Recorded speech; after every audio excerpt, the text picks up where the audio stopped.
ನಾನು ಸಿ ಕುಮಾರಸ್ವಾಮಿ. ನನ್ನ ತಂದೆ ಹೆಸರು ಚಿನ್ನಸ್ವಾಮಿ.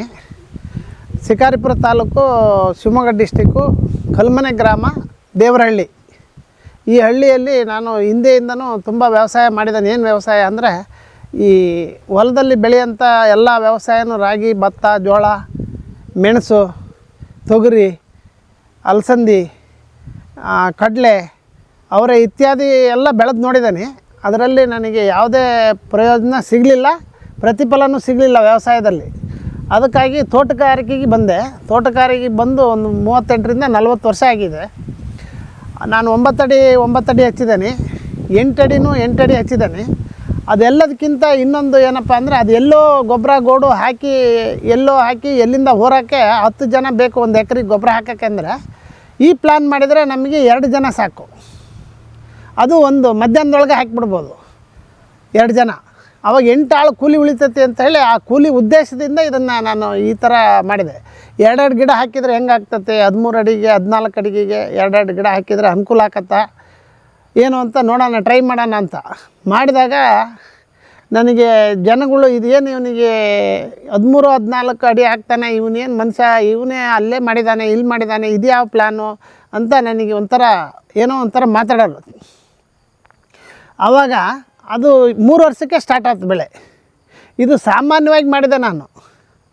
3 ವರ್ಷಕ್ಕೆ ಸ್ಟಾರ್ಟ್ ಆಯಿತು. ಆವಾಗ ಜನ ಎಲ್ಲ ಬಂದು ನೋಡಿದರು, ತುಂಬ ಚೆನ್ನಾಗಿ ಬಂತು ಅಂತ ಹೇಳಿ. ಆವಾಗ ಇಲ್ಲಿ ನಮ್ಮೂರಲ್ಲಿ ಈ ಸಾಧಕ ಬಾಧಕ ಮಾತಾಡ್ತಾರಲ್ಲ, ಅವರೆಲ್ಲ ಮಾತಾಡಿದವರೆಲ್ಲ ದೂರ ಆದರು.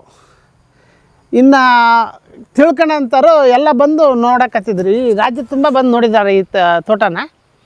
ಆಮೇಲೆ ನಿಮಗೆ 300 ವರ್ಷದಿಂದ ತೋಟ ಮಾಡೋರು ಸಹ ಬಂದು ಇಲ್ಲಿ ಬಸ್ ಮಾಡ್ಕೊಂಬಂದೆಲ್ಲ ನೋಡ್ಕೊಂಡು ಈ ಮೆಥಡು ಒಳ್ಳೆಯದು ಅಂತ ಹೇಳಿ ನೋಡ್ಕೊಂಡು ಹೋಗ್ತಾರೆ. ಕೆಳದಿ, ಇಕ್ಕೇರಿ, ಮಾಸೂರು ಎಲ್ಲ ಬಂದು ನೋಡಿದ್ದಾರೆ ಅವರೆಲ್ಲ. ಅವರು ತುಂಬ ಹಳೆ ತೋಟದವರು.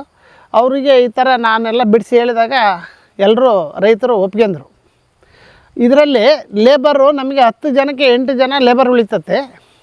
ಅಡಿಕೆ ಕೊಯ್ಬೇಕಾದ್ರೂ ಅಷ್ಟೇ ಉಳಿತೈತಿ, ಗೊಬ್ಬರ ಹಾಕ್ಬೇಕಾರೆ, ಮಣ್ಣು ಹಾಕ್ಬೇಕಾರೆ, ನೀವೇನು ಮಾಡಿದರೂ ಎಲ್ಲ ಉಳಿತೈತೆ. ಜೀರೋ ಕಲ್ಟಿವೇಷನ್ನು ವ್ಯವಸಾಯ ಇಲ್ಲ ಇದರಲ್ಲಿ. ತುಂಬ ಚೆನ್ನಾಗಿ ಬರ್ತದೆ. ನಮಗೆ ರೈತರಿಗೆ ಉಳಿತಾಯ ಆಕತ್ತೆ. 1 ಎಕರೆ ಅಡಿಕೆ ಒಳಗೆ 3 ಎಕರೆ ಅಡಿಕೆ ಗಿಡನ ಕುಂದಿರಿಸ್ಬೋದು. 3 ಎಕರೆ ಬೆಳೆ ಒಳಗೆ ನಮಗೆ 2 ಎಕರೆ ಬೆಳೆ ಕವರ್ ಆದ್ರೆ ಸಾಕು. ಒಂದು ಮರ, ಯಾವುದೋ ಒಂದು ಮರ ಅಡಿಕೆ ಬಿಡಲಿಲ್ಲ ಒಂದು ವರ್ಷ ಅಂದರೆ 2 ಎಕರೆ ಕವರ್ ಆದರೆ ಸಾಕು. ಹಂಗಾಗಿ ಇದು ತುಂಬ ಅನುಕೂಲ ಐತೆ. ನಾನು ಇದು 6 ವರ್ಷ ಆಯ್ತು ಈ ತೋಟ ಶುರುವಾಗಿ. 6 ವರ್ಷದಿಂದ ನಾನು ಸಾಕಷ್ಟು ಅಡಿಕೆ ಗಿಡನೇ ಮಾರಿಬಿಟ್ಟಿದ್ದೇನೆ. ಸಾಕಷ್ಟು ಬೆಳೆ ಬೆಳೆದು ಅಡಿಕೆ ಗಿಡನೇ ಮಾರಿಬಿಟ್ಟಿದ್ದೇನೆ. ಇವಾಗ ಅಡಿಕೆ ತೋಟನೂ ಚೆನ್ನಾಗಿ ಬಂದತ್ತೆ. ಹೋದನೇ ವರ್ಷ ಕೊಯ್ದು ಪೂರ ಚೆಕ್ ಮಾಡಿದಾಗ ಒಂದು ಗಿಡದಲ್ಲಿ 52-53 kg ಬಂತು ಒಂದು ಗುಣಿಯಲ್ಲಿ. ನಿಮಗೆ ಇದು 2 ಹಾಕಿ ದೂರ ಹಾಕೋದ್ರಿಂದ ಏನಪ್ಪ, ಗಾಳಿ ಬೆಳಕು ಗಿಡಕ್ಕೆ ಸಿಗ್ತದೆ, ಒಳ್ಳೆ ಚೆನ್ನಾಗಿ ಸಿಗ್ತದೆ.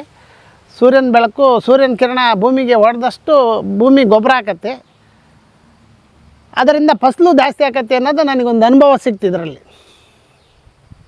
9 ಅಡಿ 8 ಅಡಿಗಿಂತ ಇನ್ನೂ ಡಿಸ್ಟೆನ್ಸ್ ಜಾಸ್ತಿ ಹಾಕಿದಷ್ಟು ತುಂಬ ಉತ್ತಮವಾಗಿ ಬೆಳೆ ಬರ್ತತೆ ಅನ್ನೋದು ನನಗೆ ಗೊತ್ತಾಯ್ತು. ಲೇಬರ್ ಖರ್ಚು ಕಡಿಮೆ ಆಗ್ತತೆ.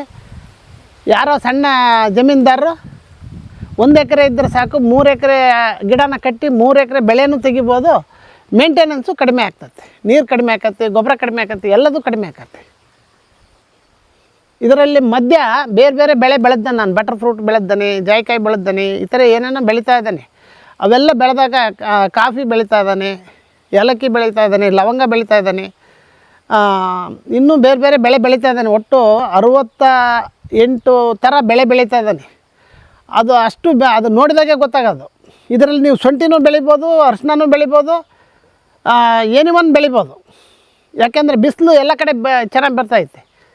ಹಂಗಾಗಿ ಎಲ್ಲ ಬೆಳೆನೂ ಚೆನ್ನಾಗಿ ಬರ್ತೈತೆ. ನಾವು ಮಾಡೋದು ಏನು ಮಾಡ್ತೇವೆ ಅದೆಲ್ಲನೂ ಚೆನ್ನಾಗಿ ಬರ್ತೈತೆ ಅಂತ ನನ್ನ ಅನಿಸಿಕೆ. ನಾನು ತುಂಬ ಬೆಳೆ ಚೆನ್ನಾಗಿ ಬಂದತೆ ಅಂತ ನಾನು ನೋಡಿದ್ದಾನೆ. ಜನನೂ ಬಂದು ಸಂತೋಷ ಪಡ್ತಾ ಇದ್ದಾರೆ. ಆಮೇಲೆ ಗಿಡದಲ್ಲಿ ಹೇಗೆ ನೆಡಬೇಕು? ಇದು ಏನಿಲ್ಲ, ಟ್ರಂಚ್ ಹೊಡಿಬೇಕು. ಮೇಲ್ಪಾಲು ಅಂದರೆ ನಿಮಗೆ ಬೋರ್ ನೀರು ಆದರೆ ಇದು ಅನುಕೂಲ. ಈ ಪದ್ಧತಿ ಮೇಲ್ಪಾಲಾದರೂ ಅನುಕೂಲನೇ, ಕೀಳ್ಪಾಲು ಅಂದರೆ ಕೆರೆ ಕೆಳಗೆ ಆದರೂ ಅನುಕೂಲನೇ. ಕೆರೆ ಕೆಳಗೆ ಏನು ಮಾಡಬೇಕು ಅಂದರೆ ಇಲ್ಲಿ ಟ್ರೆಂಚ್ ಹೊಡೆದ್ಬಿಟ್ಟು ಆ ಮಣ್ಣನ್ನು ಹಾಕ್ತೇವೆ, ಒಂದು ಕಡೆ ಒಂದು ಲೆಫ್ಟಿಗೆ ಹಾಕ್ತೇವೆ. ಆ ಎತ್ತರ ಪ್ರದೇಶದಲ್ಲಿ ಜೌಗಾಗದಂಗೆ ಅದರಲ್ಲಿ ನೆಟ್ಟರೆ ಸಾಕು. ನೀರಾವರಿ ಆದರೆ ಅಂದರೆ ಡಬಲ್ ನೀರಾವರಿ, ಕೆರೆ ನೀರಾದರೆ. ಅದೇ ಬೋರ್ ನೀರಾದರೆ ಆ ಕಾನಿಯಲ್ಲಿ ಹಚ್ಚೋದು, ಎರಡೆರಡು ಗಿಡನ ಒಟ್ಟಿಗೆ ಇಡೋದು. ಒಟ್ಟಿಗೆ ಹಿಂಗಿಟ್ಟಾಗ ಅದು ಹೋಗ್ತಾ ಹೋಗ್ತಾ ಡಿವೈಡ್ ಆಗ್ತಾ ಹೋಗ್ತಾ ಇರ್ತದೆ. ಅದಕ್ಕೆ ಎಷ್ಟು ಅನುಕೂಲ ಬೇಕೋ ಅಷ್ಟು ಅನುಕೂಲವಾಗಿ ಹೋಗ್ತಾಯಿತ್ತು ನೋಡ್ರಿ, ಹೊರಗಡೆ ಹೋಗ್ತಾಯಿತ್ತು. ತಾನಾಗೆ ಡಿಸ್ಟೆನ್ಸಿಗೆ ಹೋಗತ್ತೆ, ಅದಕ್ಕೆ ಎಷ್ಟು ಬೇಕೋ ಅಷ್ಟು ಫ್ರೀಯಾಗಿ ಹೋಗತ್ತೆ. ನೀವು ದೂರ ನೆಟ್ಟರೆ ಒಂದು 2 ಅಡಿ ದೂರ ನೆಟ್ಟರೆ 2 ಅಡಿಗೆ ಹಿಂಗೆ ಹೋಗತ್ತೆ. ನೀವು ಒಟ್ಟಿಗೆ ಇಟ್ಟರೆ ಮಾತ್ರ ಹಿಂಗೆ ಹೊರಗೆ ಹೋಗ್ತದೆ. ಒಟ್ಟಿಗೆ ನೀವು 2 ಗಿಡಕ್ಕೆ ಹಾಕೋದು ಒಂದೇ ಗಿಡದಾಗೆ ಗೊಬ್ಬರ ಹಾಕಿಬಿಟ್ರೆ ಅದಕ್ಕೆ ಎಷ್ಟು ಬೇಕೋ ಅಷ್ಟು ಗೊಬ್ಬರ ಸಿಗ್ತದೆ, ಸಾಕಾಗಷ್ಟು.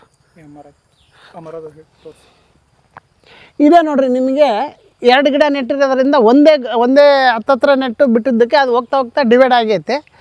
ಅದಕ್ಕೆ ಗಾಳಿ ಬೆಳಕು ಚೆನ್ನಾಗಿ ಸಿಗ್ತೈತಿ, ಒಳ್ಳೆ ಬೆಳೆನೂ ಬರ್ತೈತೆ. ಅದಕ್ಕೆ ನಮ್ಮ ರೈತರಾಗಲಿ ನಾವಾಗಲಿ ಯಾರಾಗಲಿ ಆಸಕ್ತಿ ಇದ್ದರೂ ಈ ಥರ ಬೆಳಿಬೋದು.